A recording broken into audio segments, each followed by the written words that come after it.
Ready to see how science is making materials behave like magic? Today, we're diving into the fascinating world of electrochemical reactors and their revolutionary role in graphite exfoliation. Picture graphite as a stack of sticky notes. Normally, peeling off a single sheet is tough.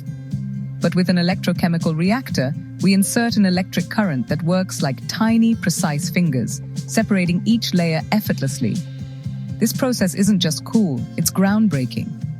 It creates high-quality graphene, a material that's lightweight, incredibly strong, and highly conductive. Imagine the possibilities for electronics, batteries, and even medical devices. So, how does it work?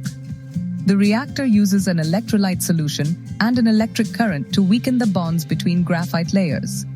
This method is more efficient and environmentally friendly compared to traditional techniques. In short, electrochemical reactors are making it easier, faster, and greener to produce graphene. And that's how innovation is changing the game for graphite exfoliation.